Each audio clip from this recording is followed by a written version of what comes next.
在今天的影片当中，我们会向大家介绍英国的教育系统。不少小伙伴们听别人讲教育制度时，可能会感觉云里雾里、累觉不谙。希望这期影片能让大家了解英国以英格兰地区为主的教育制度。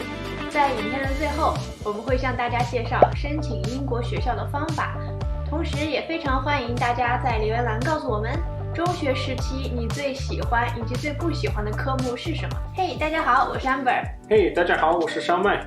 欢迎大家回到我们的频道。在这里，我们主要向大家分享英国的留学以及生活，同时也会向大家分享在英国工作的经验。如果你有兴趣的话，请记得一定要订阅这个频道，点开这个频道旁边的小铃铛。那我们现在开始吧。Age 1 to 4。1到4岁的孩子们可以考虑入学 nursery， 其实就是我们熟悉的托儿所、幼儿园。刚开始呢，为了让孩子适应新环境，家长们可以每周只托个1-2个半天。等到孩子适应了，那你的老师和小朋友之后再改为全日制的。3岁以前在幼儿组，日常活动就是做游戏、讲故事、做手工、画画之类的。3岁左右呢，可以到学前班 preschool。学前班的活动增设了学习环节，有字母和简单的词汇拼写、绘画练习、基础加减法等等，为入小学打好基础。You need to pay for your children to go to nursery when they're under 3 years old. A half day is around £50 to £60 and a full day is roughly £70 to £80. You can choose for your children to go to free cancel nursery when they're older than 3. 其实这么一算，在英国上幼儿园还真是有点贵。那么除了 nursery 之外呢，其实还有一种幼托方式是 childminder 家庭托儿所。它并不是帮你带孩子、陪孩子的保姆 nanny。childminder 家呢一般都有自己的孩子，每天呢你就像送去托儿所一样，把孩子送去 childminder 家。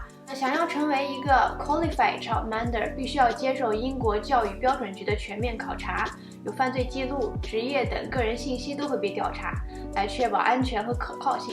childminder 呢，它也不光是照顾1到4岁的幼儿，小学生放学了，如果家里没人照看，也可以送到 childminder 那里。Age 4 to 11. In England, children ages 5 to 16 must be in full-time education. But the education system begins at age 3 to 4 with nursery. Children enter primary school at age 4 to 5, then secondary school at age 11 to 12. The age of a child on the 1st of September determines when they need to start school. 其实呢，英国的孩子4岁就可以入小学，也叫 primary elementary school。4到5岁呢是上 reception， 可以理解为学前班。5岁可以上小学1年级。11岁左右呢，其实 Year 6是小学6年级就可以读完毕业了。所以说，不算进入学前班的话，英国孩子比国内的孩子会提前1年入学。英国的小学分为私立和公立，这两者最大区别就是私立要花钱，而且非常贵，要花很多钱。公立呢是免费的。虽然都是公立学校，其实性质上还有一些不一样，从有州立的、私立赞助的，还有独立办学的。虽说以前有钱的英国人都喜欢上私校，现在也有很多英国人愿意让孩子上公立学校。All maintained schools, which are most state schools in England, follow the national curriculum. This lays out learning targets, essential and optional subjects, and an assessment strategy for school years 1 to 11. This includes 4 national curriculum tests, known as NCTs, but these are more commonly known as SATs, that's their old name, and this stands for Standard Attainment Tests. The 4 divisions are called Key Stages, and so Key Stage 1 SATs are administered at the end of Year 2, and Key Stage 2 SATs are administered at the end of Year 6. Students in Key Stage 3 are not given a series of exams, but are continually assessed by their teachers. This is throughout years 7 to 9. Key Stage 4 ends with students taking general certification of secondary education exams, and these are GCSEs. 在英国上课呢，学生没有固定的座位，上课多以讨论为主，孩子们围坐在地板上，或者以小组为单位，围坐在桌子周围。学生很少有家庭作业，一周也就1到2次，每次10分钟左右就做完了。作业真的很少哎，真的和国内小学生太不一样了。课堂作业当场完成，当场检查。单元考试和期中考试呢，完全是由任课老师决定的。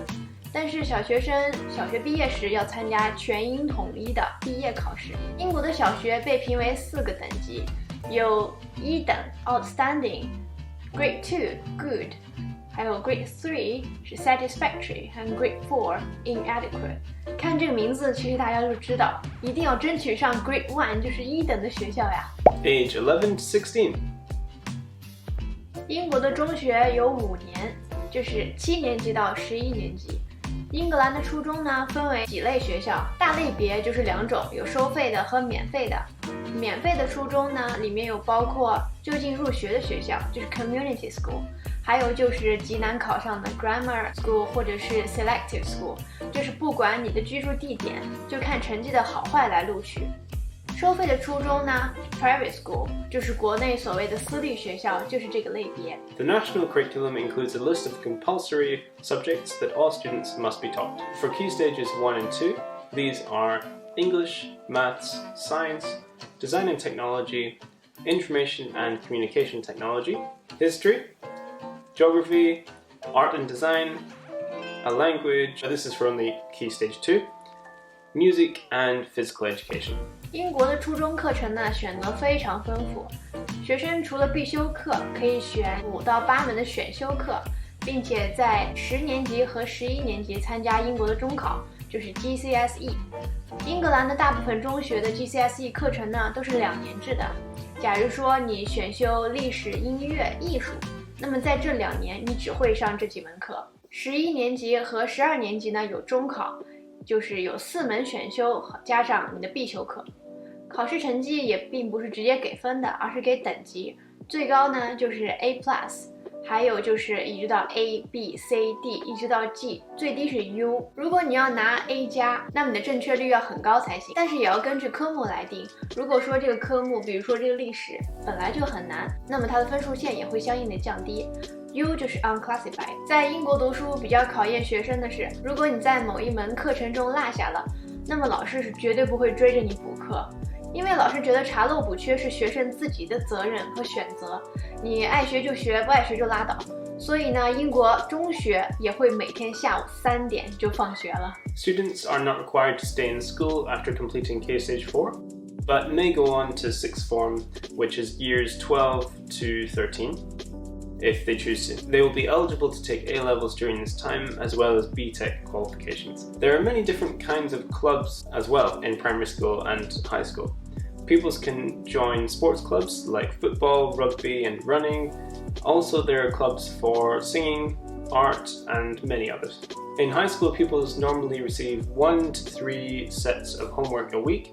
This is normally 2, and this is per subject. They would normally have roughly 8 subjects.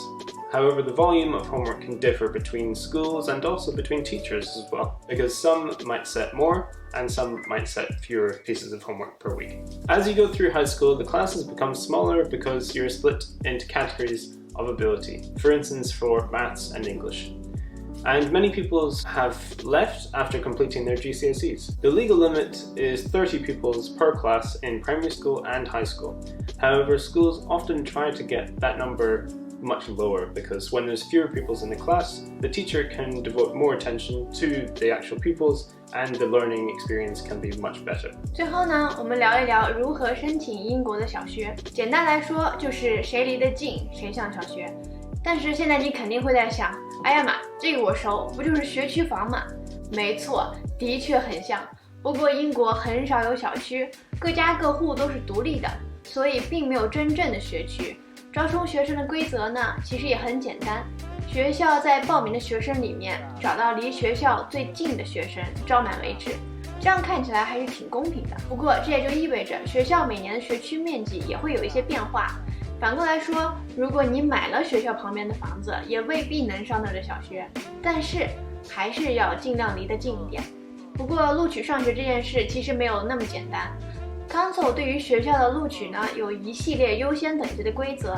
对于每一位学生来说 ，Council 就是根据这些规定来决定该学生是否能够优先入学。最高优先等级是有特殊需要的孩子，排在第2的呢，则是兄弟姐妹。也就是说，如果报名的孩子里有这个学校入学的哥哥或者姐姐，那么他就会排在前面。其次才是比较谁离得比较近。Admission criteria are different for each school, and there's a bunch of other requirements you can find if you look online. 如果你喜欢这期影片的话，请记得也给我们点一个赞。